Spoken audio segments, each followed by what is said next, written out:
హనుమంతుడు తన శక్తిని తాను మర్చిపోయే శాపం గురించి ఇప్పుడు చూద్దాం. ఈ సృష్టిలో ఎంతటి బలవంతుడైనా శాపానికి గురైనప్పుడు తన శక్తిని తాను కోల్పోతాడు.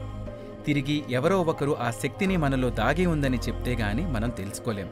అలాంటి పరిస్థితి సాక్షాత్తు శివాంశంతో పుట్టిన ఆంజనేయ స్వామి కూడా ఎదురైంది.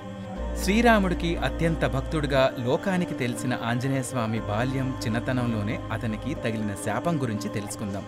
బాల హనుమంతుడి లీలలు, హనుమంతుడికి ఋషులిచ్చిన శాపం తదితర వృత్తాంతాలు రామాయణంలో కిష్కింద సుందరాకాండ అధ్యాయంలో వివరించబడింది. అష్టదిక్పాలకుల్లో ఒకరైన వాయుదేవుని కుమారుడు హనుమంతుడు. అతడు అసాధారణమైన శక్తితో జన్మించాడు. చిన్నతనం నుంచే చిలిపి చేష్టలతో అల్లరి చేస్తూ ఉండేవాడు. అతను ఏ పని చేసినా అనాలోచితంగానే చేసేవాడు. ఓ రోజు సూర్యోదయాన సూర్యుని చూసి అదేదో ఎర్రటి పండులా ఉందని భ్రమించాడు. అయితే అతనికి తెలియకుండానే ఆకాశ మార్గంలో పయనించి సూర్యునిని పండు మాదిరిగా అమాంతం నోరు తెరిచి మింగేశాడు. దాంతో ఒక్కసారిగా విశ్వమంతా కుదింపుకు గురైంది. భూలోకం అల్లకల్లోలంగా మారింది. ప్రళయం సంభవించింది. దానితో ఋషులు, దేవతలు ఇంద్రుడి వద్దకు వెళ్లి మొరపెట్టుకున్నారు. విషయం తెలిసిన స్వర్గలోకాధిపతి ఇంద్రుడికి కోపం వచ్చింది. తన వజ్రాయుధాన్ని ఉపయోగించి హనుమంతుడి దవడ మీద బలంగా కొట్టాడు. బాల హనుమంతుడు కళ్ళు తిరిగి కింద పడిపోయాడు. అది చూసి హనుమంతుని తల్లి అంజనాదేవి దుఃఖించింది. తన భర్త వాయుదేవునికి ఈ విషయం తెలిపింది. కోపోగృతుడైన వాయుదేవుడు తన శక్తిని ఉపయోగించి ఆ వాయు ప్రపంచనానికి ఇళ్ళు, చెట్లు, జీవులు కొట్టుకుపోసాగాయి. ముల్లోకాలు కంపించాయి. దానితో వాయుదేవుని శాంతింపజేయటానికి త్రిమూర్తులు స్వయంగా భూలోకానికి వచ్చి హనుమంతుడికి దివ్యవరాలు ప్రసాదించారు. అతడు అత్యంత బలమైన వాడుగా, విశ్వమానవాళి పూజింపదగ్గ దేవుడుగా కీర్తింపబడతాడు అని దీవించారు. ఇక ఏ శక్తి కూడా హనుమంతునికి ఏమీ చేయలేదని వరం ప్రసాదించారు. దానితో వాయుదేవుడు శాంతించాడు. అప్పటినుంచి హనుమంతుడు మరింత శక్తివంతుడయ్యాడు. అయినా బాల్యంలో ఉండటం చేత చిలిపి చేష్టలు మానలేదు. చుట్టుపక్కల మనుషులు, ఋషుల ధ్యానాలు, హోమాలు చేస్తుండగా వాళ్ళని తన చిలిపి చేష్టలతో వ్రతభంగం కల్పించేవాడు.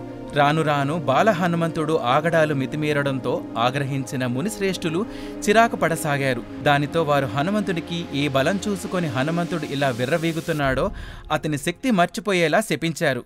అయితే తమ బిడ్డ తెలియక చేసిన తప్పని క్షమించమని అంజన, వాయుదేవులు మునులను ప్రార్థించారు. అంతటా శాంతించిన మునులు హనుమంతుడి శక్తి మర్చిపోయినప్పుడు ఎవరైనా గుర్తుచేసి అతని శక్తిని తెలియజేసినప్పుడు తిరిగి తన శక్తిని గ్రహిస్తాడని శాప ఉపశమనం ఇచ్చారు. కాలక్రమంలో రామాయణంలో కీలక ఘట్ట సమయంలో లంకను చేరుకునేందుకు హిందూ మహాసముద్రానికి చేరుకున్న హనుమంతుడికి తాను మర్చిపోయిన శక్తులు తిరిగి గుర్తుచేసి వానరరాజు జాంబవతుడు హనుమంతుణ్ణి కార్యోన్ముఖిని చేశారు. తన అఖండ శక్తితో మహాసముద్రాన్ని దాటి వెళ్లి లంక చేరుకొని సీతమ్మ తల్లిని హనుమంతుడు పరామర్శించి వచ్చారు.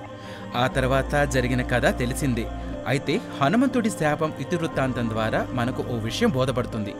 ప్రతి మనిషిలోనూ అంతర్గతంగా ఏదో ఒక శక్తి దాగి ఉంటుంది. అది అతనికి కూడా తెలియదు. ఒక్కోసారి ఎదుటివారు మనలోని నైపుణ్యాన్ని చెప్పినప్పుడు ఆశ్చర్యం వేస్తుంది. దానితో మనం ఏమిటో, మన లక్ష్యం ఏమిటో బోధపడుతుంది. హనుమంతుని కథలో ఇదే మనకు అర్థమవుతుంది. లోక కళ్యాణానికి తన శక్తిని ఉపయోగించి హనుమంతుడు అందరికీ ఆదర్శప్రాయుడయ్యాడు. చిలిపి చేష్టలతో గమ్యం లేక సాగిన హనుమంతుడి రామాయణంలో మలుపు తిప్పే కీలక పాత్ర పోషిస్తాడని అతనికి కూడా తెలియదు. మనం కూడా లోన దాగి ఉన్న నైపుణ్యాన్ని మంచి పనులకు ఉపయోగించాలని హనుమంతుడి శాప వృత్తాంతం ద్వారా తెలుస్తుంది. మహాపతివ్రతల శాపం ఊరికే పోదంటారు. అందుకు భగవంతుడు కూడా అతీతుడు కాదనే సంగతి మనకు శ్రీకృష్ణుని గాంధారి ఇచ్చిన శాపం ద్వారా తెలుస్తుంది. సాక్షాత్తు విష్ణు రూపుడే అయిన శ్రీకృష్ణుడు తాను చేసిన కర్మఫలాన్ని శిరసావహించక తప్పలేదు. ఈ ఇతివృత్తాంతం మహాభారత గ్రంథంలో 18 పర్వాలలో శ్రీపర్వం నుండి గాంధారి శ్రీకృష్ణుడికి ఇచ్చిన శాపం గురించి చెప్పబడింది. కురుక్షేత్ర యుద్ధంలో తన 100 మంది సంతానాన్ని పోగొట్టుకున్న గాంధారి ద్వారక మునిగిపోవాలని, శ్రీకృష్ణుడు 36 ఏళ్లలో మరణించాలని శపిస్తుంది. మహాభారత యుద్ధం చివరి రోజున పాండవులు తమ విజయాన్ని ఆనందించకపోగా తమ బంధువులు, సైనికులు మరణం పట్ల చింతిస్తారు. ఈ విధ్వంసం మొత్తం చూసి శ్రీకృష్ణుడు కూడా మౌనంగానే ఉండిపోతాడు. ఆ సమయంలో దూరం నుంచి గట్టిగా ఏడుపు వినిపిస్తుంది. ఆ ఏడుపు గాంధారిది. ఆమె తన మొదటి సంతానమైన దుర్యోధనుడి దగ్గర కూర్చొని ఏడుస్తూ ఉంటుంది. ఆ సమయంలో పాండవులు, కృష్ణుడు వచ్చారని సంజయుడు గాంధారికి చెప్తాడు.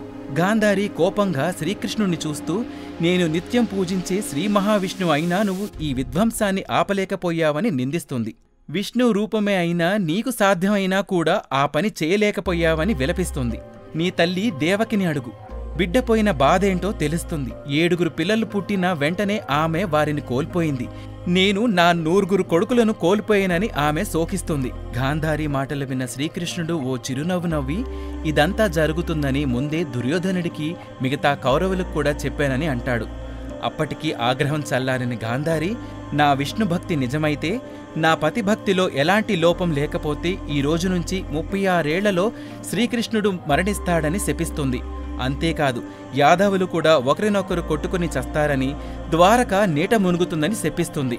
ఆ తర్వాత కాసేపటికి ఆవేశం చల్లారి తాను పెట్టిన శాపం గుర్తు తెచ్చుకొని గాంధారి శ్రీకృష్ణుడి పాదాలపై పడి ఏడుస్తుంది. ఆమెను పైకి లేపి శ్రీకృష్ణుడు ఆ శాపాన్ని అంగీకరిస్తాడు.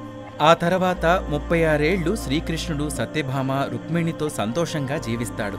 తర్వాత శ్రీకృష్ణుడు అవతారం చాలించడం విషయానికొస్తే, గాంధారి శాపం గుర్తు తెచ్చుకొని యాదవ వంశం నాశనమైపోతుంది. 36 ఏళ్లు గడిచిందనే శోకంతో ఓ చోట కాలిపై కాలు వేసుకొని ఆలోచనలో మునిగిపోతాడు శ్రీకృష్ణుడు. ఆ సమయంలో కదులుతున్న కాలివేళ్లు చూసి పక్షి అని భ్రమించి వేటగాడు బాణం వేస్తాడు. అలా శ్రీకృష్ణుడు అవతారం చాలిస్తాడు. మహాపతివ్రతల అయిన గాంధారి శాపం సాక్షాత్తు భగవంతుని అవతారమైన శ్రీకృష్ణుడు కూడా శిరసావహించవలసి వచ్చింది. చేసిన కర్మ అనుభవించక తప్పదని, అది సామాన్యుడైనా అసామాన్యుడైనా దాని ఫలితం తప్పించుకోలేరని గాంధారి శాపం ద్వారా మనకు తెలుస్తుంది. ఇక కురుక్షేత్ర యుద్ధంలో శ్రీకృష్ణుడు అశ్వత్థామునికి ఇచ్చిన శాపం గురించి చూద్దాం. చెడ్డవారికి సాయం చేయడం ద్వారా ఒక్కోసారి మంచివారికి కూడా కష్టాలు సంభవిస్తాయని మనకు మహాభారతంలో అశ్వత్థామ కథ ద్వారా తెలుస్తుంది. మహాభారతంలో 18వ పర్వతంలో ఒకటైన సౌప్తిక పర్వం నుండి అశ్వత్థామ వృత్తాంతం గ్రహించబడింది. మహాభారత యుద్ధం గురించి తెలిసిన వారు అశ్వత్థామ అతః కుంజరః అనే మాట వినే ఉంటారు. పాండవ సేనను మట్టుబెడుతున్న ద్రోణాచార్యుణ్ణి అడ్డుకోవడానికి అశ్వత్థామ అతః అని ధర్మరాజుతో గట్టిగా పలికించాడు కృష్ణుడు. తర్వాత కుంజరః అని పలికే సమయంలో భేరీ మోగిస్తాడు. వాస్తవానికి చనిపోయింది ఓ ఏనుగు. ధర్మరాజు మాట నమ్మిన ద్రోణుడు కొడుకు ఇక లేడని బాధతో అస్త్ర సన్యాసం చేస్తాడు. ఇదే అదునుగా దృష్టద్యుమ్నుడు పాండవుల గురువైన ద్రోణాచార్యుణ్ణి హతమారుస్తాడు. తండ్రి మరణ వార్త తెలిసిన అశ్వత్థాముడు పాండవులను ఎలాగైనా చంపేయాలని కసితో రగిలిపోతాడు. దుర్యోధనుని అనుమతితో పాండవులను హతం చేసేందుకు రంగంలోకి దిగుతాడు. దొరికిన వారిని దొరికినట్టు ముట్టబెడతాడు. యుద్ధంలో అర్జునుడు, కర్ణుడు తర్వాత ఎక్కువ మంది చంపినది అశ్వత్థాముడే. అర్ధరాత్రి పూట పాండవులు నిద్రపోతున్న ప్రాంతంపై దాడికి పాల్పడతాడు. ఈ విషయాన్ని పసిగట్టిన శ్రీకృష్ణుడు పాండవులను అక్కడి నుంచి తప్పిస్తాడు. కాని అశ్వత్థాముడి దాడిలో పాండవుల పుత్రులతో సహా దాదాపు వారి సైన్యం మొత్తం తుడిచిపెట్టుకుపోతుంది. కొడుకులను చంపేశాడన్న కోపంతో అర్జునుడు అశ్వత్థాముడిని వెంబడిస్తాడు. ఎదురు తిరిగిన అశ్వత్థాముడు బ్రహ్మాస్త్రాన్ని ఉపయోగిస్తాడు. బదులుగా అర్జునుడు పాశుపత అస్త్రాన్ని ప్రయోగిస్తాడు. ఈ 2 మహా ఆయుధాలతో లోకం మొత్తం నాశనమవుతుందని భయపడిన యోగులు ఆయుధాలను వెనక్కు తీసుకోవాలని ఇద్దరినీ సూచిస్తారు. దీంతో అర్జునుడు పాశుపత అస్త్రాన్ని ఉపసంహరించుకుంటాడు.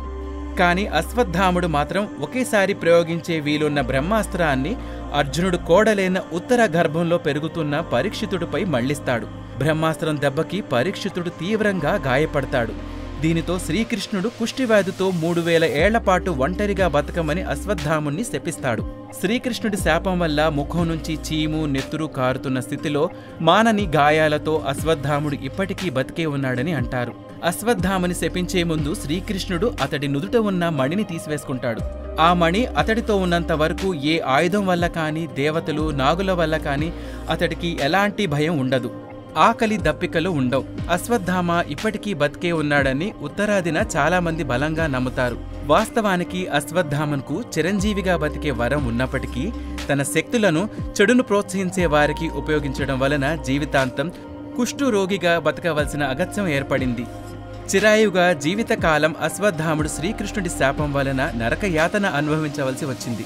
పురాణాలలో రాక్షసులు కూడా అయాచితంగా పొందిన వరాలను దుష్ట కార్యాలకు ఉపయోగించినప్పుడు దైవశాపానికి గురికాక తప్పలేదు. ఇక్కడ నేర్చుకోవాల్సింది ధర్మబద్ధమైన ప్రవర్తన. సనాతన ధర్మం ప్రపంచానికి ఒక వరం లాంటిది. సనాతన ధర్మం యొక్క గొప్పతనాన్ని మేము untold stories from Hinduism, Vedic facts, ధర్మ సందేహాల ద్వారా మనలో చాలామందికి తెలియని విషయాలు చెప్తూ జాగృతిపరిచే ప్రయత్నం చేస్తున్నాము. సనాతన గొప్పతనాన్ని చాటేందుకు వీడియోస్ను లైక్ చేయండి, అలాగే షేర్ చేయండి. సబ్స్క్రైబ్ చేయడం ద్వారా మాకు సపోర్ట్ ఇవ్వండి. అలాగే మీ అభిప్రాయాలను కామెంట్స్ రూపంలో పంచుకోండి.